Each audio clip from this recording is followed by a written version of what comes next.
আপনার জন্যই আমার এই অবস্থা। এই অভিশাপ থেকে কবে মুক্তি পাবেন আপনি?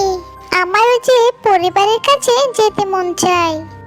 চিন্তা করো না মৌরানী, একদিন ঠিক আমাদেরকে কেউ না কেউ সাহায্য করতে আসবে। আমার এই ফুলের মধু যদি কোনো পাখি ওষুধ মনে করে খায়, তাহলে আমি এই অভিশাপ থেকে মুক্তি পেয়ে যাব। কিন্তু রাজকুমারী, পাখিরা যে মধু খায় না, তাই তো তোমাকে আমি আমার সঙ্গে রেখেছি।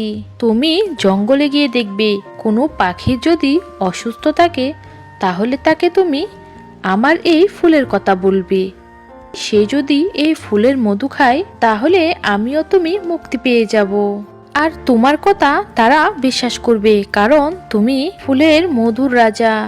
মৌরানী জঙ্গলে জঙ্গলে ঘুরতে লাগলো ও অসুস্থ পাখিদের খোঁজ করতে লাগলো।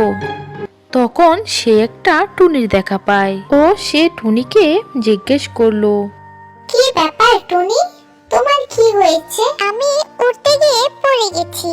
আমার ডানা ছোট, তাই আমি উড়তে পারি না। উপর থেকে পড়ে আমার একটি ডানা ভেঙে গেছে।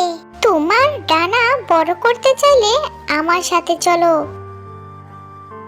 একটি লাল গোলাপের সন্ধান আমি জানি, যার মধু খেলে তোমার ডানা তাড়াতাড়ি বড় হয়ে যাবে আর তুমি আকাশে উড়তে পারবে ও তোমার শরীরের ব্যথা ঠিক হয়ে যাবে। তখন টুনি বলল, এটা আবার হয় নাকি? মিথ্যে কথা, আমি এগুলো বিশ্বাস করি না। চলে যাও, ফালতু কথা। মৌরানীকে অপমান করে তাড়িয়ে দিল টুনি। মৌরানী কান্না করতে করতে চলে গেল একটি গাছের কাছে। সেইখানে গিয়ে সে দেখতে পেল একটি কাক কান্না করছে। তখন মৌরানী কাকটিকে জিজ্ঞেস করলো, তোমার কি হয়েছে? তখন কাকটি বলল, কিছুদিন হলো আমি চোখে ঝাপসা ঝাপসা দেখি, মনে হয় আমি অন্ধ হয়ে যাব। না না, কেঁদো না তুমি, আমি এই রোগের ওষুধ জানি। তুমি চলো আমার সাথে। ঠিক আছে চলো, এর আগে না হয় আমি অন্ধ হয়ে যাই। তারপর কাক ও মৌরানী চলে গেল সেই বাগানে।